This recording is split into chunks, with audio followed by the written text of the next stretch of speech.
Talking about Biafra. Yes. You had a meeting Yes. with Nnamdi Kanu, and that sparked, in fact, I think New York. I think you got arrested after that meeting. People would say, you people are not fighting the same cause.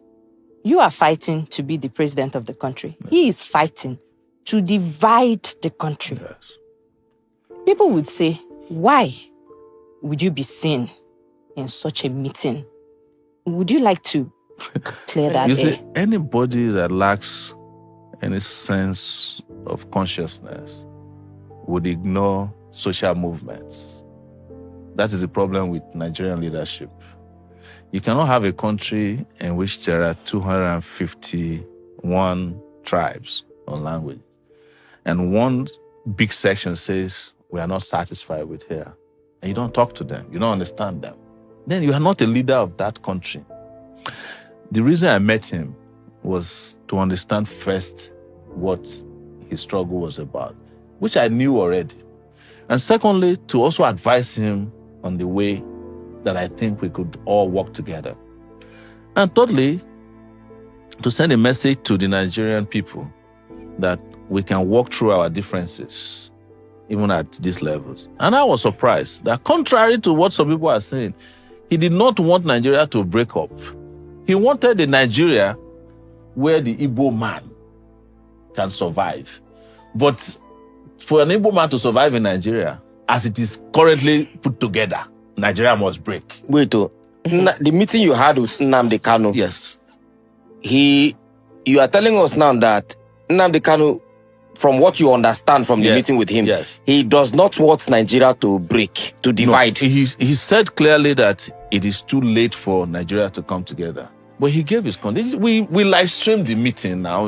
It's online. Okay. And part of it was live streamed. Some of them were private. But he said that he feels that if Nigeria were to respect certain protocols, including a referendum inserted in the constitution, and he still says it even now in court, that if he's released, he will go back and end the bloodshedding. The bloodshedding is in that part, and that a conversation can. He says that in every court appearance, that he's being held is not helping the opportunity to have a conversation about whatever it is, the unity you are begging for. But you see, Nigeria has a problem. And I've always said, Nigeria has an Igbo problem. And I'm not saying it to please people who are known as Igbos. But the moment they decided to take the action they took in 1967 to 1970, the war, Nigeria, having won that war in their eyes, never forgave the Igbos. That is the reality. And if I were to be president of Nigeria today, the first thing I would do is to head to the Southeast and apologize to them for the war. Part of it is that I've never participated in it. And I cannot continue to fight a war that I did not engage in. And then ask them, what do we want? So are you saying that the federal government has, even before successive governments, they've always had this anger against the Igbos? There is a secret memo, I don't know where it is located, in government, that whenever we want to take charge in this country, be careful of the Igbo. Don't give them position. Don't give them opportunity. Otherwise, they will overrun. It's a well-known fact. Even our parents tell us, Igbo.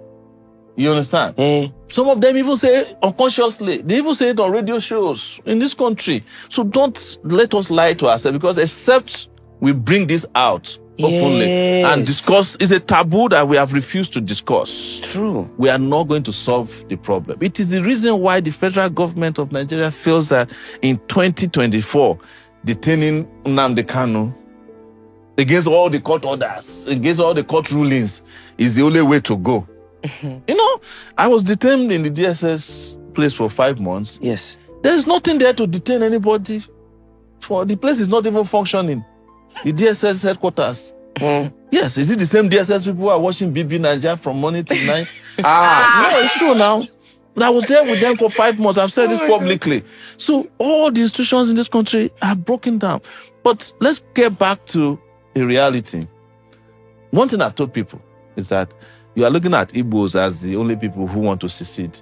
But who in this country today has not mentally seceded from Nigeria? Mentally seceded. Who has not left? Except those who are trapped. If anybody in this country is working in a bank and he has 10 million naira and somebody say you can get into Canada, he will leave the next day. I swear. Is that not secession?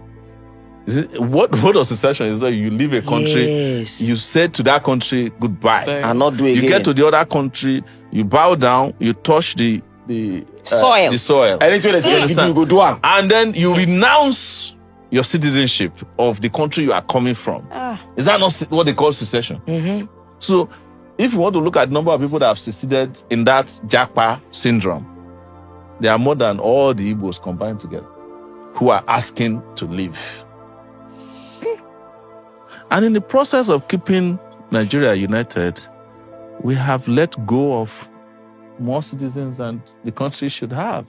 Yes. So you think if they had, because I mean, from the last thing you said now, you say in the process of trying to keep Nigeria united, yes, we have let go of more citizens than we should have. Of course. So if we had allowed for the division or secession of Nigeria, most of our citizens that are outside would not have been outside. No, you see, it is not the secession I'm talking about. Okay, what are you talking about? It is what led to the war that we did not address. Okay. And what happened after the war. Why is it that Nigeria hasn't been able to overcome the Biafran problem? It's because Nigeria never addressed what the Biafrans were asking for before the war. What were they asking? They were asking for to be treated not as second-class citizens in this country. Don't you know what happened, the called pogrom in this country, where people were slaughtered and their bodies and their heads placed inside the train going down south? Yes, from the north, from the mid, the different parts of the north. Are we ignoring that? So that happened before the war. Before the war, that's what they call pogrom. History. People who were settled, doing well, they were slaughtering them and sending their bodies and their heads inside calabash and sending on trains that was heading east. Were they Easterners? They were Easterners. Yes, Why are you asking me? It's there go and Google it now. So you expect that will happen, and then there was a war that eviscerated 3 million people. Wow. And when the war was over, you just say, oh, nobody was vanquished, nobody was victorious. And then 3 hours. But you still kept a memo and said, don't trust them. Collect people money, yes, give them 20 pounds. And then you took their properties. Ojukwu did not get back JAMB until 1992. Now his father's house, that is known as JAMB headquarters here in Ikoyi. It was after he came back from Ivory Coast. It was Babangida, I think, that gave him back their property. So any country that is perpetually carrying out systemic injustice against will lose more citizens than they should have. The reason why countries that are work is because citizens believe in their country. And you cannot force that belief. It has to come through social justice. True. It has to come through economic justice.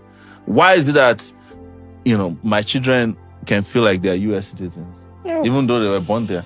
It's because before they let you take them out of the hospital, they must take all their immunity, everything, injections. You cannot put them at home and not go back to the doctor to go and complete it. And when it's time for school, they cannot be out of school for 2 days. And you'll be saying that, no, I want Shikira to go and be selling pure water. You will go to jail. So, and then when it's time for them to go to college, there is loan, there is grant, You are talking fast.